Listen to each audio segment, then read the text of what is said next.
नमस्कार साथियों, स्वागत है आपका अपने YouTube चैनल झुंझुनू एजुकेशन पर। मैं आपका अपना नितेश तिवारी। प्यारे साथियों, आज अपन इस वीडियो में बात करेंगे शेखावाटी विश्वविद्यालय बीएड प्रथम सेमेस्टर का जो पेपर लगने जा रहा है, चाइल्डहुड एंड ग्रोइंग अप, बाल्य अवस्था एवं विकास प्रक्रिया। तो इस पेपर के इंपोर्टेंट क्वेश्चन कौन कौन से रहेंगे, 4 यूनिट्स हैं, चारों यूनिटों के इंपोर्टेंट क्वेश्चन कौन कौन से रहेंगे वो आपको बताऊंगा। तो वीडियो के अंत तक बने रहे। जो बच्चे पहली बार झुंझुनू एजुकेशन पे वीडियो देख रहे हैं, फटाफट चलो सब्सक्राइब कर लीजिए, क्योंकि बीएड के जितने पेपर होंगे सारे इंपोर्टेंट क्वेश्चन आपको इसी यूट्यूब चैनल झुंझुनू एजुकेशन पे मिलेंगे, इसके अलावा कहीं भी नहीं मिलेंगे। पहले सबसे पहले तो अपन बात करेंगे, आपको मैं पैटर्न बताना चाहूंगा कि एग्जाम किस प्रकार से होगा, ठीक है, कि कितने क्वेश्चन आएंगे वो आपको सीखना जरूरी है। क्या कम से कम आपको ध्यान में तो रहे ना कि पहला वीडियो आपको पता चले कि भाई कितने क्वेश्चन कहां से आएंगे और किस प्रकार से छोटे क्वेश्चन आएंगे, कौन से बड़े क्वेश्चन आएंगे। तो सबसे पहले जो पहली बार झुंझुनू एजुकेशन यूट्यूब चैनल देख रहे हैं, फटाफट चैनल को सब्सक्राइब कर लीजिए। साथियों, पेपर पैटर्न देखो रहेगा, जो खंड ए है 3 खंडों में आपके प्रश्न आएंगे, खंड ए, खंड बे एंड खंड स। इनको चाहे खंड ए बी सी भी बोल सकता है, ठीक है। जो खंड ए है इसमें एक क्वेश्चन रहेगा, उसमें 1 से लेके 10 तक क्वेश्चन रहेंगे भाई, ठीक है। ये छोटे वाले क्वेश्चन 2-2 नंबर वाले क्वेश्चन रहेंगे और सबको करना अनिवार्य रहेगा। मतलब खंड ए में 10 क्वेश्चन रहेंगे 2-2 नंबर के, तो यहां से 20 नंबर आपके पक्के, ठीक है। पहला वीडियो इसलिए बता रहा हूं, हर वीडियो में नहीं बताऊंगा, इनको ढंग से देख लेना। पैटर्न ये रहेगा, खंड ए में 10 क्वेश्चन रहेंगे 2-2 नंबर के, तो यहां से तो आपके 20 नंबर आ जाएंगे, ठीक है। 2-2 नंबर के 10 क्वेश्चन और 10 के 10 करने पड़ेंगे, एक भी नहीं छोड़ सकते आप इसमें, ठीक है। ये 10 क्वेश्चन रहेंगे, ठीक है। अब खंड बे की बात करते हैं, इसमें से आपको यूनिट वाइज लिखा हुआ आएगा। जैसे पहले खंड बे में यूनिट फर्स्ट, फिर यूनिट सेकंड, फिर यूनिट थर्ड, फिर यूनिट फोर्थ, इस प्रकार से रहेगा। प्रत्येक यूनिट से 2 क्वेश्चन रहेंगे, जैसे question 1 and question 2, question 3, question 4, question 5, question 6, question 7 और क्वेश्चन 8। इस प्रकार से 8 क्वेश्चन रहेंगे खंड बे से। इन 8 में से प्रत्येक यूनिट में से 2 क्वेश्चन रहेंगे, उनमें से एक सिलेक्ट करना है कि क्वेश्चन 1 और 2 इनमें से एक कर सकते हो, 3 और 4 इनमें से एक कर सकते। ऐसे नहीं कि भाई एक दोनों ही 3 4 कर दे, नहीं, प्रत्येक यूनिट से एक क्वेश्चन करना आपको, प्रत्येक यूनिट से एक क्वेश्चन करना है। और वो कितना नंबर का रहेगा, इस प्रकार से आपको 4 क्वेश्चन करने होंगे, ठीक है, क्योंकि 1 2 3 4 चारों यूनिटों से एक एक क्वेश्चन करना है, तो 4 क्वेश्चन हो गए, प्रत्येक रहेगा 10 नंबर का, और ये होगा 40 नंबर। 40 नंबर यहां से हो गए, मतलब 4 क्वेश्चन करने होंगे और 40 नंबर मिल जाएंगे। प्रत्येक क्वेश्चन 10 अंक का होगा। इसमें भाई कोई यूनिट वाइज नहीं है, इसमें मिक्स्ड क्वेश्चन आएंगे और क्वेश्चन रहेंगे 4, question number 1, question number 2, question number 3, question number 4, ठीक है।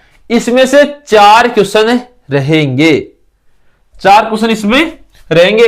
इन चारों में से आपको 2 करने हैं। कितने क्वेश्चन करने हैं? 2 करने हैं भाई। इन चारों में से 2 क्वेश्चन करने हैं और दोनों रहेंगे 20-20 नंबर के। दोनों कितने नंबर के रहेंगे? 20-20 नंबर के। यहां से भी आपको 40 नंबर मिल जाएंगे।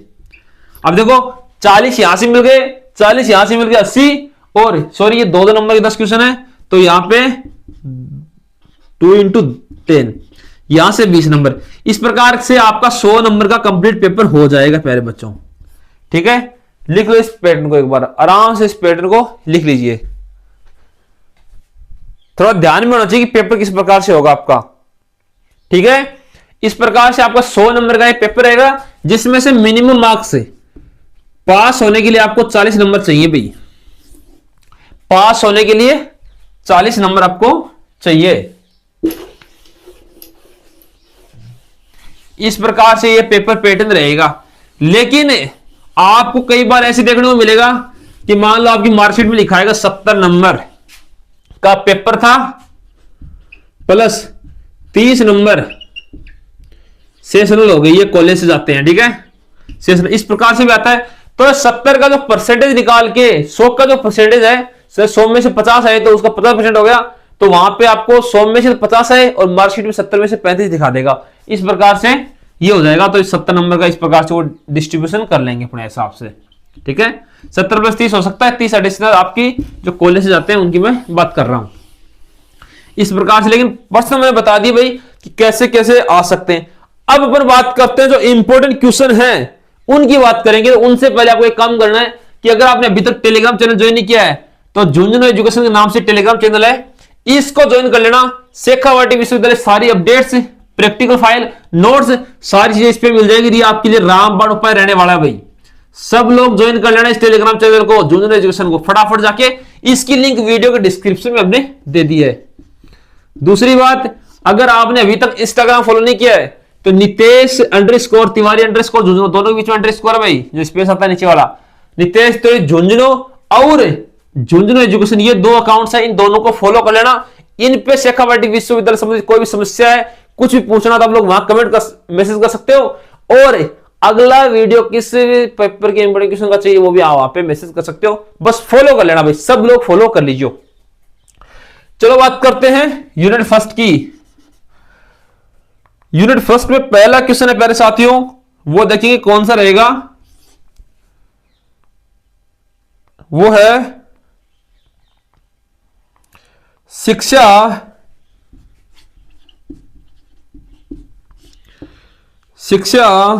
मनोविज्ञान, शिक्षा मनोविज्ञान को परिभाषित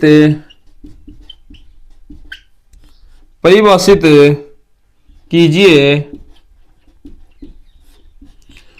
एक कक्षा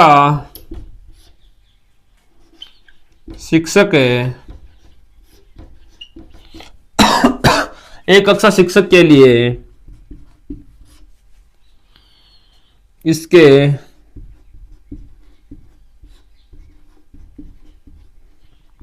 कार्य क्षेत्र तथा महत्व की चर्चा करें। जो एजुकेशनल साइकोलॉजी है ना, उसके बारे में पूछा भाई कि शिक्षा मनोविज्ञान क्या है। एक कक्षा शिक्षक के लिए इसके कार्य क्षेत्र, किसके सारे क्षेत्र, शिक्षा मनोविज्ञान का कार्य क्षेत्र था, इसका महत्व बताइए। इस प्रकार से क्वेश्चन रहने वाला है। लिखो भाई, पहला क्वेश्चन लिख लो। इसके अथवा वाला क्वेश्चन भी लिख लेंगे जो अच्छा है। कौन सा आ सकता है, वो है मोस्ट है भाई, अत्यंत मोस्ट है। अभिवृद्धि तथा विकास को समझाइए एवं अंतर बताइए। मानव विकास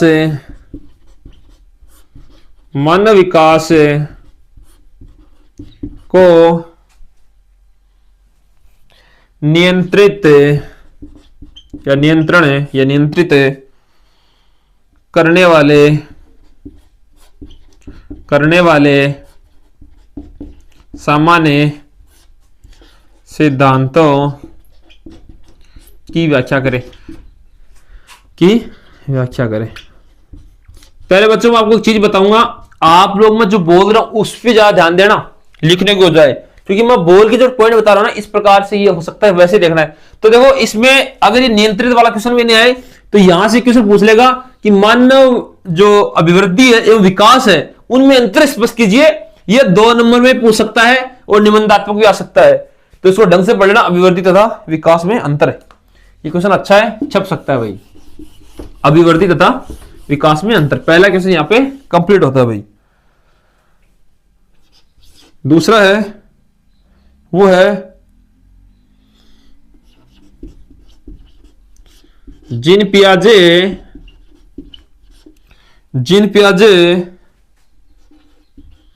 के संज्ञानात्मक विकास के चरणों, विकास के चरणों और इसके शैक्षिक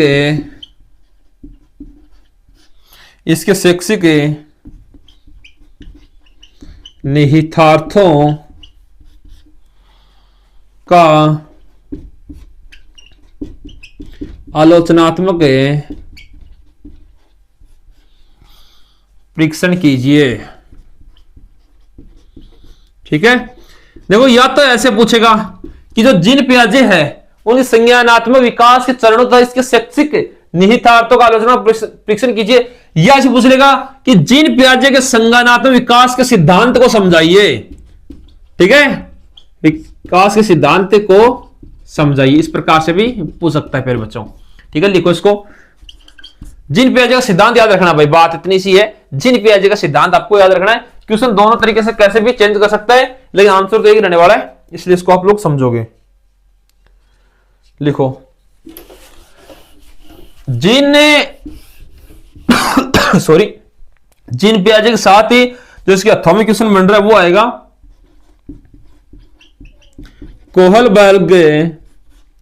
कोहलबर्ग के नैतिक विकास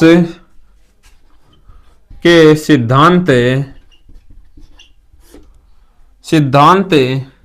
की विस्तार से चर्चा कीजिए। प्यारे बच्चों, इन दोनों में से आपको एक निबंधात्मक देखने को अवश्य मिल जाएगा, इसलिए अगर अच्छे नंबर लाने हैं तो इनके पॉइंट्स तो याद करना ही, कम से कम पॉइंट तो याद करना ही। और कुछ लोग ऐसे भी कह रहे होंगे भाई बीएड में पेज बनने से नंबर मिलते, नहीं मिलते भाई, पेज बनने से नंबर नहीं मिलते हैं। अगर आपका सही रहेगा तो नंबर मिलेंगे। कई बार ऐसा हो जाता है कि जो पेज भरता है उनका कम आता है और जो कम लिखते हैं उनकी ज्यादा आता है, इसलिए कम लिखो चाहे, लेकिन सही लिखो, लिखना सही आपको। ठीक है ना, अच्छी तरीके से लिखना है। कोहलबर्ग के नैतिक विकास सिद्धांत की विस्तार से व्याख्या करनी है। दूसरा क्वेश्चन हो गया। तीसरा क्वेश्चन है वो है एरिक्सन। बस आप थोड़े थोड़े पॉइंट याद कर लोगे फिर तो आप लिख दोगे, लेकिन पॉइंट्स कम से कम पॉइंट याद होने चाहिए आपको ना। प्रत्येक क्वेश्चन के 5-5 पॉइंट तो आप लोग याद करो ही भाई। एरिक्सन के मनो सामाजिक विकास के सिद्धांत एवं चरणों को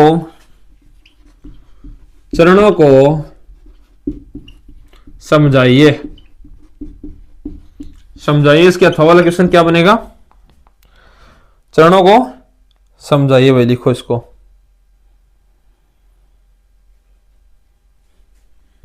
इसके अथवा वाला है समायोजन क्या है। समायोजन क्या है? तनाव से निपटने के लिए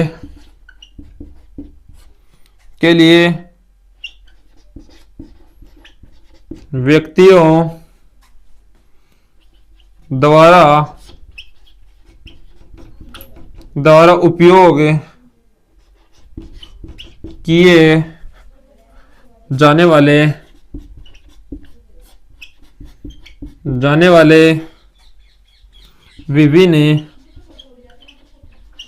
विभिन्न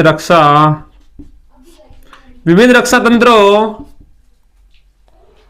की व्याख्या करें। ठीक है, समायोजन क्या है? तनाव से निपटने के लिए विभिन्न व्यक्ति हैं जो उनके द्वारा विभिन्न रक्षा मंत्र कौन कौन से हैं वो आपको समझाने भाई। डिफेंस मैकेनिज्म, रक्षा तंत्र। इस प्रकार से तीसरा क्वेश्चन हो गया। यूनिट फर्स्ट भी कंप्लीट हो गई भाई। ठीक है, यूनिट फर्स्ट आपकी यहां पे कंप्लीट होती है मेरे बच्चों। देखो थोड़ी तबीयत खराब है, लेकिन आप सब लोग बार बार कमेंट आ रहे थे sir first semester BEd start करो, इसलिए मैं क्लास लेके आया हूं। आप लोग अपना प्यार और साथ बने रहना। जो पॉइंट्स मैं बता रहा हूं ना, इन पॉइंट को पकड़ो आप, इनके कुछ कुछ पॉइंट याद करोगे आराम से हो जाएंगे। डिट्टो कॉपी आपको पेपर में नाम मिले लेकिन पॉइंट्स यहीं से मिलेंगे, तो पॉइंट को पढ़ना सीखें आप लोग, ठीक है ना। जो अच्छे बिंदु है ना वो बता रहा हूं कि यहां से एक क्वेश्चन बन सकता है, यहां से एक क्वेश्चन बन सकता है। बस आप टेलीग्राम ज्वाइन रखना भाई, इस पे आपको सारी अपडेट मिलती रहेगी। झुंझुनू एजुकेशन के नाम से टेलीग्राम चैनल है, सबके फोन में ज्वाइन होना चाहिए। बाल्यावस्था, बाल्यावस्था की शारीरिक तथा मानसिक विशेषताओं का वर्णन करें। बाल्य अवस्था की शारीरिक तथा मानसिक विशेषताओं का वर्णन कीजिए। इसकी अथवा वाला क्वेश्चन है, विकास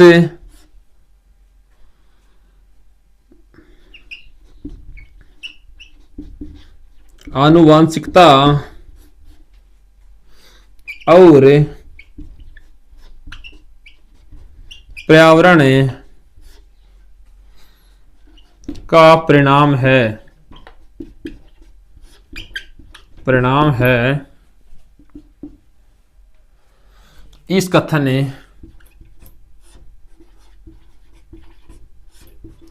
की पुष्टि कीजिए, पुष्टि कीजिए या करें। विकास आनुवांशिकता और पर्यावरण का परिणाम है, इस कथन की पुष्टि कीजिए। अच्छा क्वेश्चन है। और ऊपर वाला देखो ज्यादा चांसेस तो इस क्वेश्चन की छपने की है भाई। जो बाल्यावस्था है ना उसमें शारीरिक तथा मानसिक जो विशेषता है किस प्रकार से वृद्धि होती है बाल्यावस्था में, किसकी, शरीर की और मस्तिष्क की, किस प्रकार से सोचना आगे बढ़ता है वो, ये आपको ध्यान में रखना। ये क्वेश्चन अच्छा आ सकता है भाई। बाल्यावस्था विकास प्रक्रिया संबंधित शानदार क्वेश्चन है, जो शारीरिक तथा मानसिक जो विशेषता है वो आपको बताने किसमें, बाल्यावस्था में। क्वेश्चन नंबर 2 है, वो है बच्चों में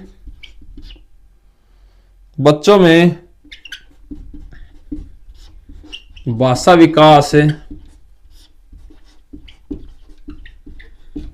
विकास के चरणों और उसे प्रभावित करने वाले कारकों की चर्चा करें। भाषा विकास के चरण बताने आपको और उसको प्रभावित करने वाले कारक वो आपको बताने भाई, भाषा विकास, ठीक है। तो लिखो इसको। इसके अथवा में कौन सा क्वेश्चन बनेगा, वो है एक शिक्षक है बाल्यावस्था के दौरान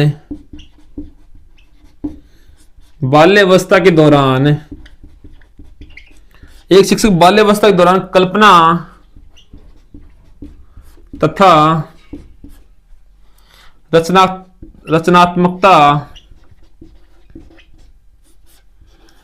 रचनात्मकता को कैसे बढ़ावा दे सकता है, कैसे बढ़ावा दे सकता है, कैसे बढ़ावा दे सकता है भाई बताना एक बार। शिक्षक है वो बाल्यावस्था के दौरान कल्पना और रचनात्मकता को कैसे बढ़ावा दे सकता है। तो कई बार आपको सर कहते हैं ना जब आप छोटे थे बाल्यावस्था में थे कि यार तू एक दिन कलेक्टर बनेगा, यार तू एक दिन डॉक्टर बनेगा, तू एक दिन बेटा इंजीनियर बनेगा, तू एक दिन अध्यापिका बनेगी, अध्यापक बनेगा। ऐसी चीजें आप में कल्पना, आप एक शिक्षक के रूप में किस प्रकार से कल्पना उजागर कर सकते हैं, रचनात्मकता बढ़ा सकते हैं, वो शिक्षक के रूप में किस प्रकार से कर सकते हैं, ऐसा क्वेश्चन भी पूछ सकता है। क्योंकि आप शिक्षक बनने जा रहे हो तो आपसे ऐसे क्वेश्चन पूछना कंपलसरी है भाई उनका। तीसरा क्वेश्चन है वो है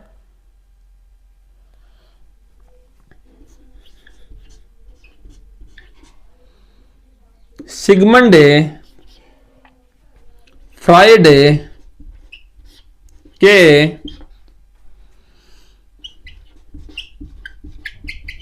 व्यक्तित्व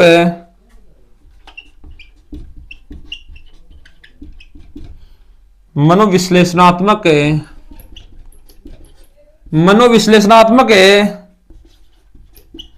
सिद्धांत पर चर्चा करें। जो सिगमंड फ्राइड का जो व्यक्तित्व है मनोविश्लेषणात्मक सिद्धांत है, व्यक्तित्व है मनोविश्लेषणात्मक सिद्धांत किसका? सिगमंड फ्राइड का है। उसकी आपको व्याख्या करनी है और इसके अर्थों में कौन सा पूछ सकता है वो भी मैं आपको बता देता हूं भाई। अर्थों में नहीं है, यही है, ठीक है। इसको लिखो आप, सिगमंड फ्राइड वाला। यूनिट 2 यहां पे कंप्लीट होती है भाई। अब यूनिट 3 पे चलते हैं। एक बार सब लोग वीडियो को लाइक कर दो जितने बच्चे जुड़े हुए ना, और चैनल को सब्सक्राइब कर लेना ताकि जैसे अगले पेपर के इंपोर्टेंट क्वेश्चन का वीडियो हम लोग अपलोड करें आपके पास नोटिफिकेशन पहुंच जाए, आपको कहीं भी भटकने की जरूरत नहीं है। तो सबसे पहले थे चैनल सब्सक्राइब कर लो ताकि जय अगला वीडियो में अपलोड करूं थार का नोटिफिकेशन पहुंच जाए भाई। सारा लोग चैनल सब्सक्राइब रखो। यूनिट 3 है। पहला क्वेश्चन है किशोरावस्था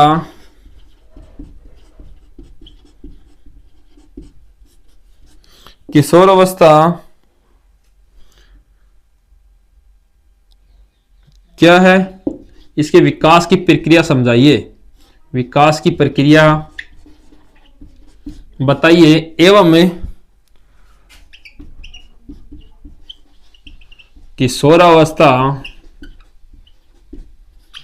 किशोरावस्था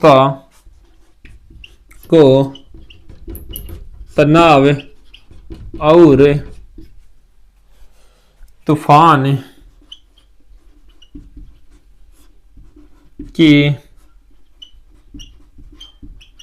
अवधि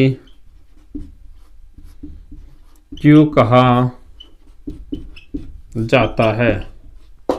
अवधि क्यों कहा जाता है? किशोरावस्था की यानी इसकी मुख्य विशेषताएं बताइए। ठीक है मेरे बच्चों, किशोरावस्था क्या है, किशोरावस्था की आयु क्या है, इसके विकास की प्रक्रिया क्या है, और किशोरावस्था को तनाव और तूफान की अवधि क्यों कहा जाता है, इसकी विशेषताएं बताइए। अच्छा क्वेश्चन लिखो, इसको लिख लीजिए, इसको फटाफट। किशोरावस्था वाले क्वेश्चन को लिखो भाई, जल्दी से लिखो। किशोरावस्था क्या है और इसके विकास की प्रक्रिया एवं इसके जो विशेषता है वो तो आवश्यक रूप से आपको ध्यान में होनी चाहिए। क्वेश्चन नंबर 2 है, वो है किशोरों द्वारा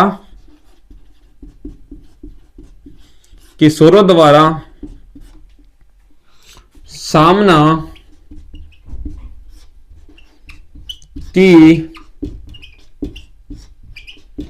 जाने वाली सामाजिक और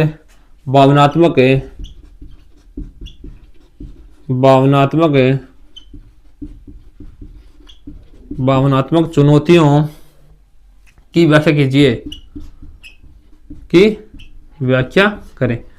लिखो भाई, अच्छा क्वेश्चन है। किशोरों द्वारा जो भावनात्मक तथा सामाजिक चुनौतियां हैं उनकी आपको व्याख्या करनी है। लिख लीजिए, फटाफट लिखो भाई इसको। ये क्वेश्चन लिखने के बाद एक बार आप सब लोग टेलीग्राम पे जाइए, झुंझुनू एजुकेशन लिखना, और वहां पे जो टेलीग्राम चैनल दिखा रहा है आपको उसको ज्वाइन कर लेना। वहां से ना ज्वाइन करो तो इसी वीडियो के डिस्क्रिप्शन में हमने लिंक दी है टेलीग्राम चैनल की, झुंझुनू एजुकेशन की, वहां भी लिखा हुआ है ज्वाइन झुंझुनू एजुकेशन और ज्वाइन टेलीग्राम, तो वहां से आप लोग ज्वाइन कर सकते हो प्यारे साथियों। लेकिन सबके मोबाइल में टेलीग्राम चैनल ज्वाइन होना आवश्यक रूप से अनिवार्य है। ठीक है, दूसरा क्वेश्चन लिख लिया होगा आप लोगों ने। चलो चलते हैं अगले क्वेश्चन पे। देखो मैं जो चीज बोल रहा हूं ना उस पर ध्यान देना, कौन सा क्वेश्चन कैसे बनेगा, बस फिर आप आराम से इस पेपर को कर जाओगे। मैंने फिर से वही कहूंगा कि सेम टू सेम ना छपे, लेकिन पॉइंट्स यहीं से उठने वाले हैं। पॉइंट जो मैं बता रहा हूं इनसे बाहर कुछ नहीं आएगा। स्कूल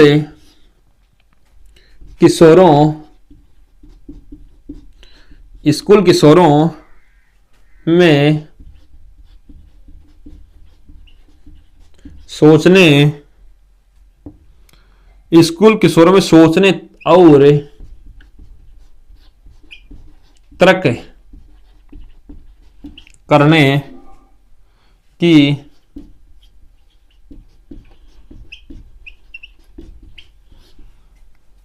क्षमताओं को कैसे बढ़ावा दे सकते हैं, कि स्कूल में उनकी क्षमता कैसे बढ़ती है, किसकी सोचने और तर्क करने की बढ़ावा कैसे दे सकते हैं, कैसे दे सकते। ये तो हमें पता है भाई, स्कूल में अपन स्कूली ज्ञान भी मिलता है, किताबी ज्ञान भी मिलता है, तो उसमें सोचने और समझने की आवश्यकता ज्यादा बढ़ती है। इसमें आपको देखो स्कूल विस्कूल छोड़ देना, एक बार सोचने और तर्क करने यह बिंदु पकड़ लेना कि सोचना और तर्क करना क्या है। ठीक है, इसको किस प्रकार से हम लोग समझोगे, इसको लिख लेना, सोचना और तर्क करना। माध्यमिक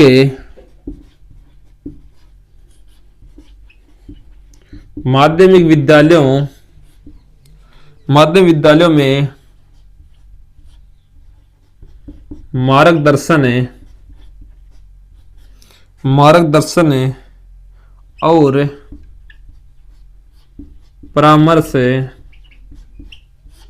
परामर्श सेवाओं की आवश्यकता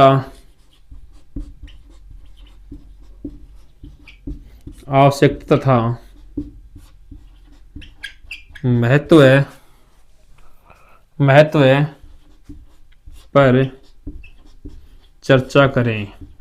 अच्छा क्वेश्चन है भाई ये, माध्य विद्यालय में मार्गदर्शन और परामर्श सेवाओं की आवश्यकताओं पर चर्चा कीजिए। यूनिट 3 यहां पे कंप्लीट होती है, और आप लोग चर्चा कीजिए कि आपको चैनल को सब्सक्राइब करना नहीं करना, क्योंकि भाई मैं तो बार बार बोल रहा हूं, अब आप करो या ना करो, आपके लिए बोल रहा हूं, ताकि जैसे मैं अगला वीडियो अपलोड करूं आपके पास नोटिफिकेशन पहुंच जाए। यूनिट 4 है, एक बार 5 सेकंड है, सब लोग सब्सक्राइब कर दीजिए, और आपके जितने फ्रेंड्स हैं बीएड फर्स्ट सेमेस्टर को सबको शेयर कर दीजिए वीडियो। उसके बाद यूनिट 4 देखेंगे, सब लोग एक बार शेयर कर दीजिए तुरंत, जितने भी आपके फ्रेंड्स हैं सब तक। ठीक है, इसमें पहला क्वेश्चन है और वो मोस्ट इंपॉर्टेंट है, 100% आएगा एग्जाम में, चाहे छोटा है चाहे बड़ा है, लेकिन क्वेश्चन यहां से जरूर आएगा। क्वेश्चन है, गार्डनर के बहुबुद्धि सिद्धांत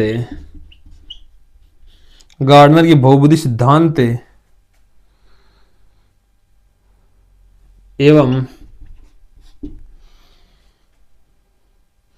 स्पीयरमैन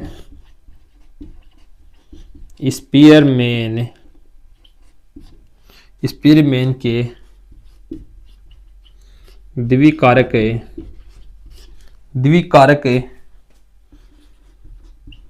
सिद्धांत से तुलना करें और दोनों का विस्तार से वर्णन करें। भाई ये एग्जाम में छप गया है क्वेश्चन, छप गया, कंफर्म छप गया, अत्यंत महत्वपूर्ण है। देखो इसमें भी जरूरत कौन सिद्धांत की है, जो गार्डनर का बहुबुद्धि सिद्धांत है ना, इसको आप मोस्टली अगर डीपली पढ़ेंगे, अच्छे से पढ़ेंगे ना भाई, तो ये आपका भला हो जाएगा, क्योंकि ये आपके एग्जाम की दृष्टि से अत्यंत महत्वपूर्ण। कौन सा? गार्डनर का बहुबुद्धि सिद्धांत, शानदार क्वेश्चन है, आपके एग्जाम में छपने की पूरी संभावना है। ठीक है, तो इसको लिख लेना भाई, और स्पीयरमैन के द्विकारक सिद्धांत को भी पढ़ लेना। क्वेश्चन नंबर 2 है, वो है प्यारे बच्चों, व्यक्तित्व क्या है? पर्सनैलिटी क्या है भाई? व्यक्तित्व क्या है? अच्छा क्वेश्चन है, व्यक्तित्व क्या है? व्यक्तित्व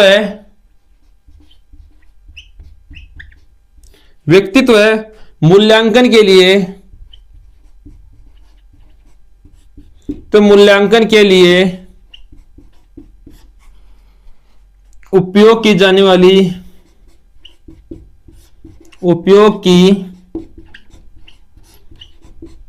जाने वाली उपयोग की जाने वाली प्रक्षेपी तकनीकों की व्याख्या कीजिए। व्याख्या कीजिए मतलब देखो, तकनीक वकनीक तो आप लोग याद रखो ना रखो, आपको सीधा इतना याद होना चाहिए व्यक्तित्व होता क्या है ना। व्यक्तित्व क्या होता है, पर्सनालिटी क्या होती है। कोई व्यक्ति अच्छा कपड़ा पहनता है वो उसका व्यक्तित्व नहीं है। आप लोग कहते हैं ना कई बार कि यार की तो पर्सनालिटी कितनी शानदार है, जरूरी थोड़ी है कि उसको अंदर से इतना सही है। उसके गुण क्या है, उसका व्यक्तित्व, असली व्यक्तित्व क्या है। आप लोग उसके बाहरी व्यक्तित्व को पहचान रहे हो, तो उसके आंतरिक व्यक्तित्व क्या है, वही असली व्यक्तित्व है। तो व्यक्तित्व आपको समझ में आना चाहिए क्या होना चाहिए, ठीक है। व्यक्तित्व मूल्यांकन आप लोग कैसे जज करोगे, उसके लिए जो तकनीकी आप लोग यूज करते हो वो कौन सी है, ये आपको इसमें बतानी है भाई, ठीक है। व्यक्तित्व के थोड़ा वाला क्वेश्चन यहां से बनेगा, वो है शिक्षार्थी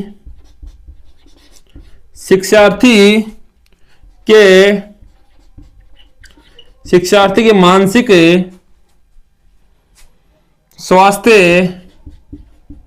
मानसिक स्वास्थ्य को प्रभावित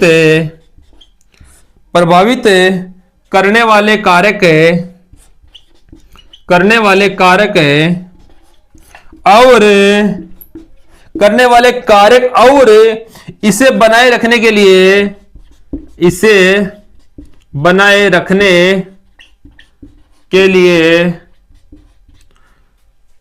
मानसिक स्वास्थ्य को बनाए रखने के लिए शिक्षक की भूमिका। अब आप लोगों को मान लो कि वर्ड्स कुछ सही से समझ में नहीं आ रहे, ठीक है, लेकिन मैं समझा रहा हूं आपको ना।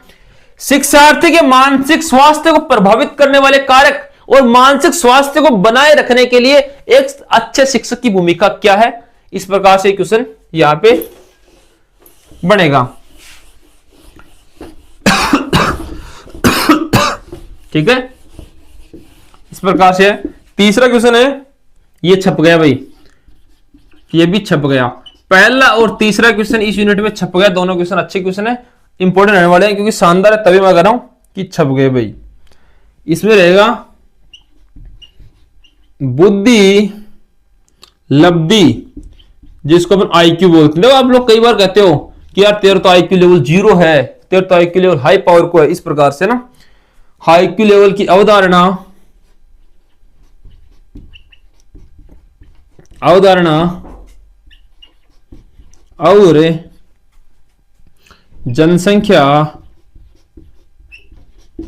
जनसंख्या में इसके वितरण की व्याख्या करें। अच्छा क्वेश्चन है भाई, ये व्याख्या करें।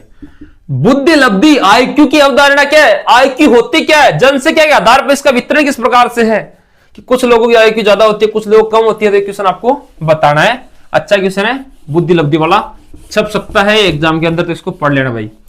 पूछेगा भाई बुद्धि लब्धि कंफर्म पूछेगा। इसके अथवा वाला क्वेश्चन भी रहेगा तीसरे में, वो है बाल शोषण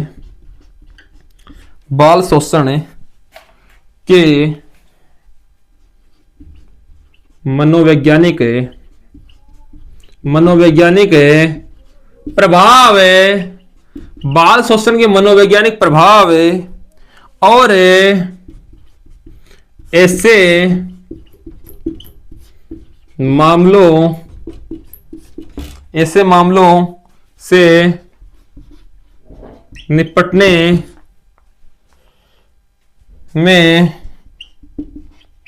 शिक्षक की भूमिका समझाइए। मैं फिर से वही कह रहा हूं, आपको बोर्ड पे कुछ वर्ड सही ना दिखे, लेकिन मैं जो बोल रहा हूं उसको ढंग से पढ़ो भाई। बाल शोषण के जो मनोवैज्ञानिक प्रभाव है उनको और उनसे निपटने के लिए शिक्षक की भूमिका क्या है। तो बार बार शिक्षक की भूमिका अपन इसे एक क्वेश्चन नहीं बना सकते क्या। एक क्वेश्चन मान लो ऐसे बन जाए कि जो अच्छा शिक्षक है, ठीक है, अच्छा शिक्षक उसके गुण क्या है, ऐसा क्वेश्चन पूछ सकता आपसे, है ना। एक अच्छे शिक्षक के गुण बताइए। तो प्यारे साथियों, चारों यूनिटों के बाल्यावस्था विकास प्रक्रिया के पूरे पेपर के जो इंपोर्टेंट क्वेश्चन थे वो मैंने आपको बता दिए। आप सब इस वीडियो को सभी बच्चों तक शेयर करो जो बीएड के ताकि सभी की हेल्प हो जाए और आपको भी इन क्वेश्चंस को अच्छी तरीके से याद करना है। और सेकंड आर्टिफिशियल सभी पेपरों के इंपोर्टेंट क्वेश्चन आपको इसी यूट्यूब चैनल पे मिलेंगे। तो सबसे पहले तो आप झुंझुनू एजुकेशन को सब्सक्राइब कर लीजिए और टेलीग्राम चैनल झुंझुनू एजुकेशन को ज्वाइन कर लेना और सभी तक शेयर कर देना। धन्यवाद साथियों।